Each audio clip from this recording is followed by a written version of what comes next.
আজি আপোনালোকক দেখাম বকনি কেনেকৈ বনায়। তাৰ কাৰণে ইয়াত মই ধান লৈছো।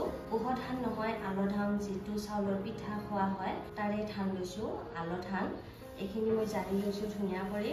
আৰু প্ৰথম কামটো হৈছে এই গোটেইখিনি ধান যিমানখিনি আপোনালোকে বনায়, মই ইয়াতে এইখিনি ধান লৈছো। ধানখিনি মই 2 দিনৰ কাৰণে পানীত তিয়াই ৰাখিম। 2 দিন পিছত আপোনালোকক দেখাই আছো।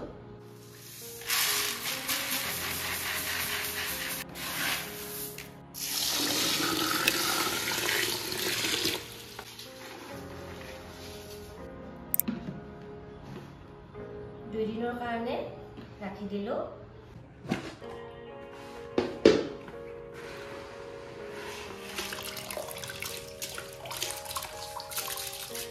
ধানখিনি 2 দিন হৈ গৈছে। এইখিনি এতিয়া বাহিৰ কৰি লম। ধানখিনি ধোৱা হৈ গ'ল। এতিয়া এখন তলত মই প্লাষ্টিক বস্তা দিছো আৰু এইখন বস্তা, এই বস্তাখনৰ ওপৰত ধানখিনি দি দিম।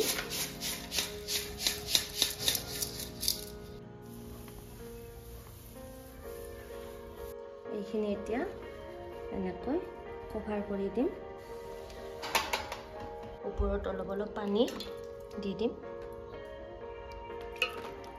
এনেকৈ 5 দিন ৰাখিম আৰু গোটেই কেইদিন অলপ অলপ পানী দি দিম, যেতিয়ালৈকে ধানৰ পৰা গাজা বাহিৰ নহয় তেতিয়ালৈকে। এইটো এতিয়া এনেকৈ হেঁচা মাৰি ৰাখি দিলোঁ। মাজে মাজে চাই থাকিম আৰু পানীটো দি থাকিব লাগিব, তেতিয়াহে ধানৰ পৰা গাজাটো বাহিৰ হ'ব। তাৰপিছতে আমাৰ বকনিটো আমি ৰেডি কৰিব পাৰিম। ধুনীয়া কৰি গাজা বাহিৰ হৈ গৈছে। এইখিনি 5 দিন হৈ গৈছে ধানখিনি, আৰু ধানৰ পৰা গাজা বাহিৰ হৈ গৈছে। এতিয়া এইখিনি ধুনীয়া কৰি ৰ'দত 1 দিন শুকাব দিম। চাওক, বকনি প্ৰস্তুত এনেকৈয়ে কৰে। এইখিনি শুকান কৰি তাৰপিছত মিক্সিত গুড়া কৰিব লাগিব।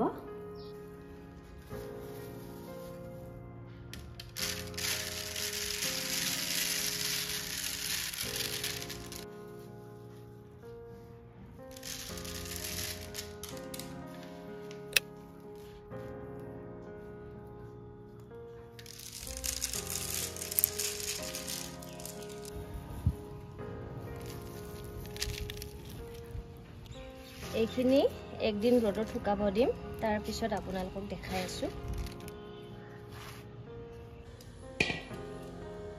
জহা চাউল 1 বাটি লৈছোঁ মই, লগতে পোলাও খোৱা চাউল 1 বাটি লৈছোঁ। এইখিনি ভাল কৰি ধুই ল'ম। তাৰপিছতে কুকাৰত একদম সিজাই ভাত বনাম। 2টা হুইচেল আহিব দিম। বুলকটীয়া 1 দিন ৰ'দত দিয়াৰ পিছত দেখিছে ধানখিনি জৰ্জৰা হৈ গৈছে আৰু যিবিলাক শিপা বাহিৰ হৈছে এইবিলাকো শুকান শুকান হৈছে। এতিয়া এইখিনি মই মিক্সিত গুড়া কৰি ল'ম।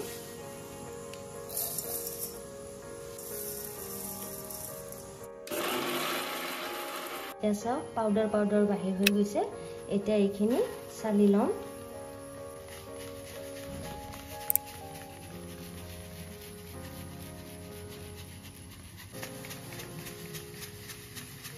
এইখিনি আৰু এবাৰ গুড়া কৰি ল'ম।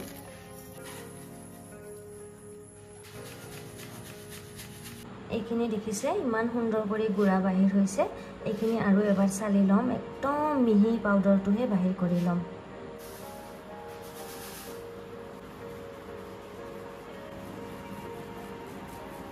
এইখিনি দেখিছে, এইখিনি ধানৰ মল হয়। আৰু 2-3 বাৰ এনেকৈ চালি চালি একদম মিহি পাউডাৰটো ৰাখিম আৰু এই ধানৰ যে মল বাহিৰ হৈছে এইখিনি পেলাই দিম। এইখিনি চাওক ইমান ধুনীয়া মিহি পাউডাৰ বাহিৰ হৈছে।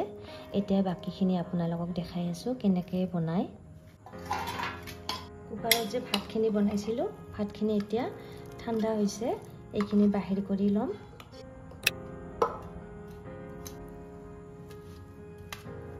অলপমান নিমখ দি ভাতখিনি ধুনীয়া কৰি সানি ল'ম।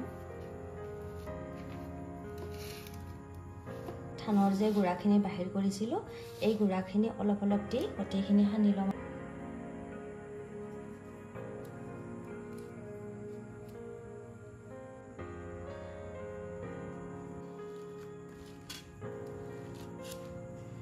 এই ডেক্সিটোতে এতিয়া এইখিনি দি দিম ধুনীয়া কৰি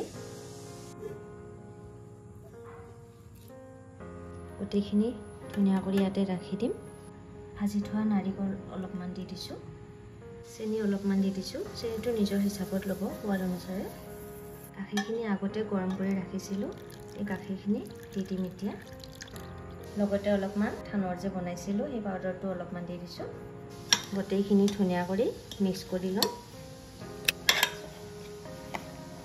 আৰু ওপৰত অলপমান পাউডাৰ দি দিলোঁ ধানৰ এইটো এতিয়া গোটেই ৰাতিটো এনেকৈ ৰাখি দিম ৰাতিপুৱা আপোনালোকক দেখাই আছোঁ এতিয়া মই ধুনীয়া এটা চেন বাহিৰ হৈছে